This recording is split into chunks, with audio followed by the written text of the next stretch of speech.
Subscribe करें और bell दबाएं ताकि कोई खबर रह न जाए। इमरान खान साहब को इस्लामाबाद में कोई नहीं है जो ये बात बता देता। मुझे अगर उनका नंबर मिल जाए तो बड़ी नवाजिश होगी। मैं ही कम से कम ये रिस्क ले लूँ, खान साहब को बताऊँ, मेरे वज़ीर आज़म प्रोग्राम देख रहे हैं, आप कह दें देख रहे हैं। हाँ। पक्की बात है, देखते हैं हर प्रोग्राम तो प्रमोशन की उम्मीद है। अच्छा, मैं आपकी तरफ आता हूँ। निसार चीमा साहब, हुजूर वाला आपको खुशामदीद कहता हूँ। सर, कैसा लग रहा है ये हाउस अरेस्ट होना? ये जबरी हाउस अरेस्ट जो है, इसके फायदे भी हैं। फायदे हैं, बिल्कुल है, बिल्कुल। देखें दो तीन चीज़ें जो है ना, ये देखें बड़े अरसे के बाद शायद ज़िंदगी में पहली दफ़ा एक जबरी नज़रबंदी हुई है हम सब की घरों में। और हमारा जो ख़ानदानी निज़ाम है, घरेलू निज़ाम है, घरों का निज़ाम, इस पर तो मगरब जो है पूरी दुनिया रश्क की नज़रों से इसकी तरफ देखा करती थी। लेकिन एक फैक्टर ये था कि हम चूँकि अपनी मुलाजमतों, अपनी कारोबार, अपनी दीगर मसरूफियात की वजह से घरों को, खानदानों को टाइम नहीं दे सके, तो ये खानदानी निज़ाम जो है किसी हद तक कमज़ोर भी हुआ है। अच्छा, उसमें पता है ये भी हुआ है कि उसमें हम खानदानों को इतना टाइम देने लगे, खानदान भी चिढ़ गया कि यार क्या मुसीबत है, काम धंधे भी नहीं जा रहा है। ये हम पे है कि अगर हम ये है कि इसको सही तरह से इस्तेमाल करें, अपने खानदानी निज़ाम को असर नो इस्तवार और मुस्तहकम करें और अपने प्यारों से रिश्तों को मज़ीद मजबूत करें, अल्लाह की तरफ रुजू करें। अल्लाह की तरफ से ये वबा ही है, अल्लाह ने इसको ख़त्म करना है। तो ये मैं समझता हूँ कि बड़ा एक नादिर मौका है कि इससे हमें यह है कि देखें हर चैलेंज। सर, मुझे ये बताइएगा, मैं आपसे जो सवाल पूछना चाह रहा था, मैं उस सवाल पे डायरेक्टली आ जाता हूँ। हुजूर वाला सर, ये जहांगीर तरीन साहब ने जो इंकशाफ फरमाया है, बल्कि जहांगीर तरीन को भी छोड़िए, जहांगीर तरीन के ऊपर बाद में आते हैं, सवाल मैं अपना चेंज ही कर देता हूँ आपके लिए, क्या अभी याद करेंगे आप। सर, ये मुआविन खुसूसी बराए सेहत और मेरे मोहतरम वज़ीर आज़म, अल्लाह उन्हें नज़र बद से बचाए, अल्लाह ताला उनके इक़्तिदार को तूल तवालत नसीब करे और पाकिस्तानी अवाम को जो है उनके फ़यूज़ व बरक़ात से परवरदिगार मुस्तफ़ीद फरमाए। सर, ये मुझे बताइए, वज़ीर आज़म साहब कह रहे हैं कि खुदा न खास्ता अस्पतालों में जो लाइन लग रही है, अल्लाह माफ़ करे, इस तरह की बद्दुआएं तो ना दे कौम को जी, अल्लाह माफ़ करे। अच्छा, आपको पेट पे लाता, अच्छा सही है, ठीक है। ये मुझे बताइए सर, ये कोरोना केसेस में अमवात और ये जो है मामलात, ये अंदाजे से कहीं कम है, डॉक्टर ज़फ़र मिर्ज़ा का कहना है। सर, तो फिर डरने की इसका मतलब है इतनी ज़्यादा बात तो नहीं, इंशाअल्लाह ताला अल्लाह ने चाहा तो करम हो जाएगा। डॉक्टर ज़फ़र मिर्ज़ा पुरुमीद है। देखिए, मैं गुजारिश करता हूँ नूरुल्लाह अरफीन साहब, दो पॉइंट्स ऐसे हैं, मैं बतौर डॉक्टर भी ये इसमें गुजारिश करना चाहूँगा। अगरचे ये आम सा वायरस है, लेकिन दो वजूहात हैं जिनकी बिना पर इसको ज़रा ख़तरनाक समझा जाता है। एक तो ये कि इसकी स्प्रेड जो है, फैलाव इसका बहुत तेज़ी से होता है। आपने देखा है कि देखते देखते इसने पूरी दुनिया को अपनी लपेट में ले लिया है। दूसरी वजह यह है कि जब ये बड़े बूढ़ों पर, उम्र रसीदा लोगों पर, बीमार लोगों पर, कमज़ोर लोगों पर, जिनकी क़ुव्वत मुदाफ़त कमज़ोर होती है, उन पे हमलावर होता है, तो ये अक्सर औक़ात ये ख़तरनाक साबित होता है, ये हो सकता है। लेकिन दो तीन पॉइंट्स ऐसे हैं नूरुल्लाह अरफीन साहब जो हौसला अफजा भी हैं। मसलन ये कि देखें, जो इटली में अमवात हुई हैं 16-17 हज़ार से ज़्यादा हो गई हैं, उनमें जो बरसगीर से जाने वाले लोग हैं, जो काफ़ी तादाद में लोग बरसगीर से जाने वाले, पाकिस्तान, इंडिया, बांग्लादेश से, उनकी रेशो, उनमें जो बेचारे जो जिनकी जो जान की बाजी हार गए, उनकी रेशो जो है वो बहुत कम है हमारे यहाँ से जाने वाले लोगों की। बात क्या है? बात यह है कि हमारे तमाम जो माहिरीन हैं जो बता रहे हैं, आपने सुना होगा, डॉक्टर अताउर रहमान की बात भी सुनी होगी, 3 वजूहात है जिनकी बिना पर समझा जा रहा है कि हमारे यहाँ खुदा न खास्ता अगर ये इसका फैलाव होता भी है तो इंशाल्लाह मॉर्टेलिटी रेट यहाँ पे उस तरह नहीं है। उसकी 3 वजूहात है, 3 थ्योरी चल रही है, अभी तक स्टडी हो रही है, कंफर्म नहीं है। पहली बात यह है कि यहाँ पे बचपन में हम जो BCG इंजेक्शन लगाते हैं, वो जो हम ये है कि एक वैक्सीन देते हैं जो TB के खिलाफ देते हैं, जो कि यूरोप में, अमेरिका में ये जो ख़त्म हो चुकी है ट्यूबरकुलोसिस, उसके लिए ये इंजेक्शन देने की ज़रूरत नहीं रही, क्योंकि हमारे यहाँ ये इंजेक्शन दिया जाता है तो गालिबन उसकी वजह से इम्यूनिटी डेवलप होती है, पहली बात। दूसरी बात यह कि जिन इलाकों में, अफ्रीका में और बरसगीर में, इंडियन सब कॉन्टिनेंट में मलेरिया काफ़ी ज़्यादा है, पाया जाता है, मलेरिया एंडेमिक एरिया ये, तो वहाँ भी शायद उसकी वजह से भी ये है कि इम्यूनिटी रेजिस्टेंस डेवलप हुई है, जिसकी वजह से ये कहा जा रहा है कि गालिबन हाइड्रोक्सीक्लोरोक्विन भी इसके खिलाफ इफेक्टिव होगी। तीसरी बात यह कि हमारी पॉपुलेशन एक्सपोज्ड है टू मैनी वायरल इन्फेक्शंस, तो मुमकिन है कि उसकी वजह से एक नेचुरल इम्यूनिटी और रेजिस्टेंस डेवलप हुई हो। पर यह कभी कंफर्म नहीं है, लेकिन ये 3 वजूहात ऐसी हैं जिनकी बिना पर हम अल्लाह ताला के फजल करम से ये उम्मीद रख सकते हैं कि यहाँ पे इंशाल्लाह मॉर्टेलिटी रेट होगा, ना डराने की जरूरत है। ये है कि अगर हम ये है कि एहतियाती तदबीर कर लें, अगर ये जो सोशल डिस्टेंसिंग है उसका ख्याल रखें, जो है कमजोर बीमार लोगों का ख्याल रखें, तो इंशाल्लाह कोई फिक्र नहीं, इंशाल्लाह अल्लाह ने चाहा तो करम करेगा। सर थोड़ा सा तवक्कुफ कीजिएगा, मैं नदीम असगर कायरा साहब के पास जाना चाहूँगा। नदीम साहब, सर खैरियत से हैं आप? जी अल्लाह का शुक्र है। सर वो सियाने कहा करते थे, बात ज़रा सख्त है लेकिन सुन लीजिए, मेरे कंधों पे तो नहीं है, वैसे भी आपने भी सुना होगा कि बात तो अच्छी करनी चाहिए। इससे पहले वाला जुमला मैं गोल कर गया। अब ये मुझे बताइए जनाब वाला कि यहाँ सिंध में जो बात हो रही है, एक तो ख़ुद वज़ीर आला साहब ने इरशाद फरमाया, एक वेब डेस्क की मेरे पास ये टिकर मौजूद है कि जी सिंध में कोरोना से सेहतियाब अफराद की तादाद 280 हो गई। इसका मतलब है कि डॉक्टर ज़फ़र मिर्ज़ा की बात की किसी हद तक तायीद तौसीक़ तो हुई। दूसरी जानिब खुदा न खस्ता अल्लाह माफ़ करे, अल्लाह माफ़ करे, वज़ीर आला सिंध ने जो भयानक किस्म का बयान दिया है कि हमें बुरे सी बुरी सिचुएशन के लिए भयानक उसके लिए तैयार रहना चाहिए। सर ये अगेन वही डराने में अपना हिस्सा प्ले करने वाली बात नहीं है, क्योंकि हुकूमतों ने करना तो कुछ भी नहीं, सब काम तो अल्लाह में ये नहीं करना है। हुकूमतों ने तो सिर्फ अपनी मजबूरियाँ बयान करनी है, किसी ने 18वीं तरमीम की आड़ लेनी है, किसी ने ये कहना है कि जी वो पिछला वाला चोर था और उससे पिछला वाला चोर था। जो काम करना है वो तो सब अल्लाह उसकी रहमत नहीं करना, अल्हम्दुलिल्लाह हम तो सिर्फ तमाशाई हैं। क्या कहेंगे सर?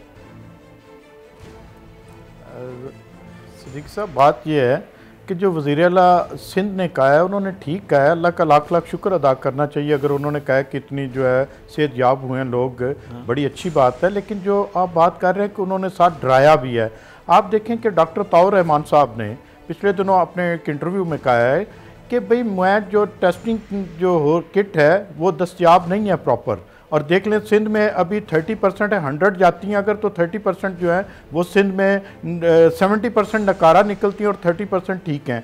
जिससे आप अंदाज़ा लगाएं कि अगर डॉक्टर ताउर रहमान साहब की बात को मैं सामने रखूं तो फिर आप चीफ मिनिस्टर साहब की बात को भी सामने रख लें। डॉक्टर ताउर रहमान साहब ने कहा है कि अगर टेस्टिंग किट्स मुहैया होंगी, ज़्यादा से ज़्यादा टेस्ट होंगे, तो मेरे ख्याल में ये 50 से लाख लोगों तक ये रेशो जो है वो इस महीने के एंड तक पहुंच सकती है। तो मैं समझता हूँ कि जब जो लोग साइंटिस्ट हैं जो इस चीज़ को समझते हैं, अगर वो भी ये बात कर रहे हैं, देखें अमेरिका के प्रेसिडेंट ने जो शुरू में अपना एक रवैया दिया पूरी दुनिया को, उसका देखें रिजल्ट आज क्या है। आज देख लें आप, वहाँ पर 3 लाख से अबव लोग जो हैं वो उसके शिकार हो चुके हैं और 1 मिलियन के करीब लोग जो हैं उसके बारे में उनकी गवर्नमेंट कह रही है कि इससे अफेक्टेड हो सकते हैं और ये 3 करोड़ के करीब चले जाएंगे। तो मैं समझता हूँ कि आज हम किसी को ब्लेम ना दें। अगर कोई बात कर रहा है, देखें ना क्या ब्लेम किसको दें। आज कौम को पूरी को जो हमेशा कहते हैं कि जी गवर्नमेंटें कुछ नहीं करती, गवर्नमेंटों ने ये नहीं किया, हॉस्पिटल्स के ऊपर भी हम तनकीद कर रहे हैं, अपने दूसरी चीज़ों पर भी अपने रवैयों पर हम गौर करें। सिद्दीकी साहब, क्या आज पूरी गवर्नमेंटें वफाकी हैं, सूबाई हैं, वो सारी की सारी आपसे इल्तमास कर रही हैं कि खुदारा अपने घरों में रहो, लेकिन कोई शख्स अपने घर में बैठने के लिए तैयार है? क्या हमने अपने रवैयों को चेंज कर लिया? अगर हम गवर्नमेंटों को तो तनकीद करते हैं, लेकिन क्या हम अपने रवैयों में भी तनकीद तब्दीली ला रहे हैं? दुरुस्त फरमा रहे हैं आप, बिल्कुल ठीक कह रहे हैं आप। यहाँ इस एक पॉइंट पे आपसे इत्तेफाक किया जा सकता है। मैडम नीलम इरशाद शेख साहिबा, हालात हाजरा से तो बाखबर होंगी। अब आपको पता चला होगा कि खान साहब की टीम के एक अनमोल रतन ने, एक नैन तारे ने, आँखों के प्यारे ने क्या गुल खिलाया है, बल्कि बहुत सारे हैं। मैं तो एक का नाम ले रहा हूँ, जहांगीर तरीन साहब। पता है आपको कुछ हुआ है? अभी कुछ हुआ ही नहीं, और पहले से आबेल मुझे मार, अभी कुछ नहीं हुआ। होने दें। मैडम एक मिनट, आप शो में आई हैं, रुक जाइए। कुछ भी नहीं हुआ, अभी कुछ नहीं हुआ। तो जब खान साहब को गलतफहमी हुई थी, फोरेंसिक रिपोर्ट आएगी, नहीं पॉइंट टू पॉइंट चलेंगे ना कि जी जाली डॉक्यूमेंट से, थोड़ा सा तवक्कुफ कीजिए, पॉइंट टू पॉइंट चलेंगे। कुछ भी नहीं हुआ आप ये कह रही हैं? अभी खान साहब ने वो जो ट्वीट दागा था, उसके बाद जो हलचल मची, फिर ये बहुत सारे खिलाड़ियों की विकेटें ले ली गई, कुछ भी नहीं हुआ। अभी कुछ नहीं हुआ जब तक हम फोरेंसिक रिपोर्ट नहीं देख लेंगे और देख लेंगे कि असली एक्सपोर्ट हुआ है कि जाली डॉक्यूमेंट्स दिए हैं।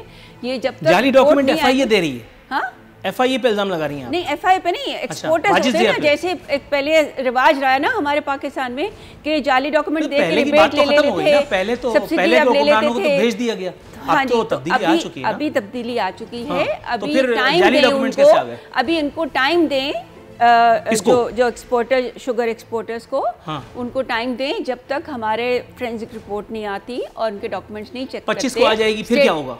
25 को आ जाएगी। फिर अगर इमरान खान ने ये फैसला किया है कि जो इस पे अगर जो इस पे जिसका होगा, जिसने जुर्म किया है, ऑफ कोर्स उसको तो फिर वैसे डील किया जाएगा। क्या होगा? देखें, अगर आप जहांगीर तरीन की बात करते हैं तो लार्जेस्ट टैक्स पेयर है। टैक्स वही देता है कि जो रेवेन्यू जनरेट करके दे। काबा के पोते हैं सानू की, वो जो भी हैं वो टीपू सुल्तान के नवासे हैं, मुझे कोई लेना देना नहीं है। उन्होंने जो कांड किया है उस पे आइए, उन्होंने सबसे ज्यादा टैक्स दिया है, उनके फयूज़ व बरक़ात सुनूं मैं। सबसे ज्यादा टैक्स जहांगीर तरीन है, तो कौन सा हमसे ले भी तो लिया, ले लिया तो टैक्स दे के उसका रिफंड या सब्सिडी ले रहे हैं। तो अगर उन्होंने पैसा था, कमाया है और दिया है और रेवेन्यू जनरेट करके दिया पाकिस्तान को, तो वो तो हाँ जी, अगर उन्होंने एक्सपोर्ट किया है तो आपको मुझे बताएं। निसार चीमा साहब बाकायदा हंस रहे हैं, उनकी स्क्रीन हिलने लगी। नहीं, इतना जबरदस्त लतीफा आपने सुना। देखिए, एक्सपोर्टर अगर अच्छा एक मिनट रुकिएगा, इसका मतलब है आपका नजरिया अगर मैं बाय कर लूं तो सुल्ताना डाकू अच्छा आदमी था, क्योंकि वो अमीरों के घर में सीढ़ी लगा के कूद जाता था और उनको कंगाल करके गरीबों को ज़कात खैरात खिलाता था। सुल्ताना डाकू अच्छा था? किसी ने किसी को कंगाल नहीं किया। सुल्ताना डाकू अच्छा था या नहीं? जब तक इनकी एसोसिएशन जो है, सुल्ताना डाकू अच्छा था या नहीं? मैं कह रही हूँ अभी तक हम किसी को ब्लेम नहीं दे सकते। मैं तो सुल्ताना डाकू की बात कर रहा हूँ, आप क्यों डर रही हैं? मैं सुल्ताना डाकू की बात कर रहा हूँ।